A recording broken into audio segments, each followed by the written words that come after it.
Assalamualaikum warahmatullahi wabarakatuh. Perkenalkan, nama saya Maulina Rismawati, NPM 2003022012.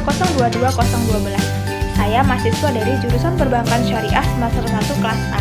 Di sini saya akan membuat video tentang Al-Quran merupakan mukjizat, tugas dari mata kuliah Ulumul Quran yang diampu oleh Ibu Ari Ulfa Puspita, MPDI.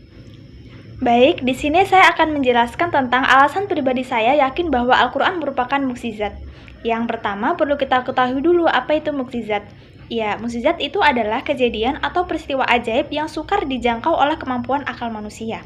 Mukjizat bagi seorang rasul dan nabi merupakan salah satu identitas dari kerasulannya. Mukjizat yang diberikan oleh Allah Subhanahu wa taala kepada rasul dan nabi tidak sama, melainkan berbeda-beda. Nah, mukjizat yang dimiliki oleh Nabi Muhammad SAW berbeda dengan nabi dan rasul lainnya. Jika rasul-rasul sebelumnya bersifat fisik dan dapat dilihat, mukjizat Nabi Muhammad bersifat manusiawi dan tidak dapat dilihat keistimewaannya dengan mata tapi dapat dirasakan. Mukjizat terbesar yang dimiliki oleh Nabi Muhammad SAW yaitu adalah Al-Quran. Mukjizat tersebut akan tetap berlaku sepanjang masa. Mukjizat Al-Quran tidak terdapat pada lembaran fisiknya, tapi dalam bahasa dan maksud yang terkandung di dalamnya.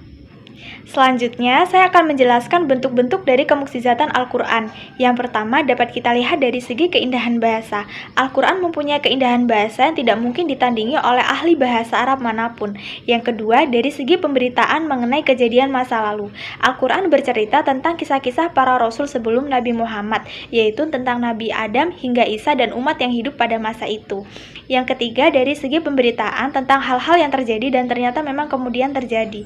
Contohnya, mengenai berita tentang kekalahan Persia oleh Romawi sebagaimana disebutkan dalam surat Ar-Rum ayat 2-4. Yang keempat, dari segi kandungan akan hakikat kejadian alam dan seisinya. Lalu yang terakhir, dari segi kandungannya mengenai pedoman hidup. Pada segi kandungannya mengenai pedoman hidup, manusia mencapai kebahagiaan hidup di dunia dan di akhirat. Tentang halal dan haram, salah dan benar, buruk dan baik, boleh dilakukan dan tidak boleh dilakukan.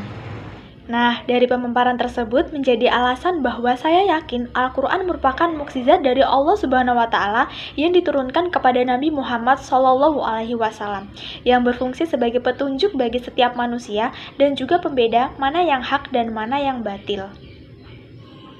Selanjutnya, saya mengambil surah Al-Zalzalah yang saya jadikan sebagai bahasan mengenai mukjizat. A'udzu billahi minasyaitonir rajim.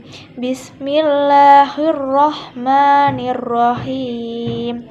Idza zulzilatil ardu zilzalaha wa akhrajatil ardu asqalaha wa qalal insanu ma laha yauma idzin tuhaddisu akhbaraha bi anna rabbaka awhalaha yauma idzi yasdurun nasu astata liyaraw a'malahum faman ya'mal misqala dzarratin khairan yarah wa man ya'mal misqala dzarratin syarran yarah.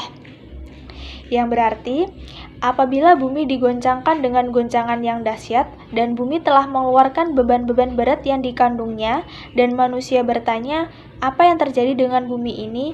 Pada hari itu, bumi menyampaikan beritanya, karena sesungguhnya Tuhanmu telah memerintahkan yang sedemikian itu kepadanya.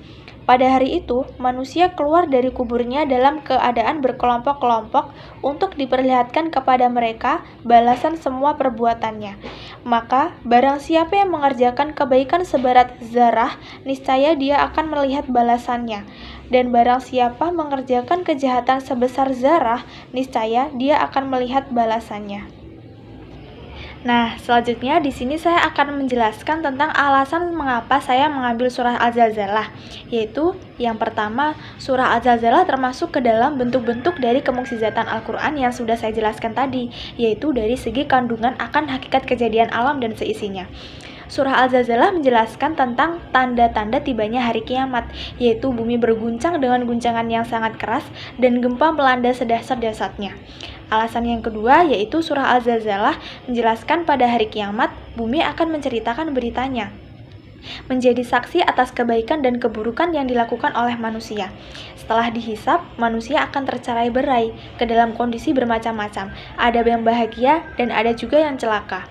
Dan yang ketiga, surah Al-Zalzalah dari segi kandungannya dapat dijadikan sebagai pedoman bahwa setiap amal kebaikan sekecil apapun akan ada balasannya. Dan demikian pula amal keburukan sekecil apapun juga pasti akan ada balasannya.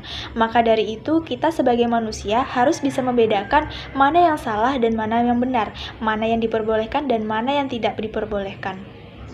Dari penjelasan tentang 3 alasan saya tersebut membuat saya semakin yakin akan Al-Quran sebagai mukjizat, yang pada salah satu surah di dalam Al-Quran yaitu surah Al-Zalzalah tadi menjelaskan tentang hari kiamat dan balasan akan amal perbuatan manusia selama di dunia. Sekian video dari saya, kurang lebihnya saya mohon maaf. Saya akhiri, wassalamualaikum warahmatullahi wabarakatuh.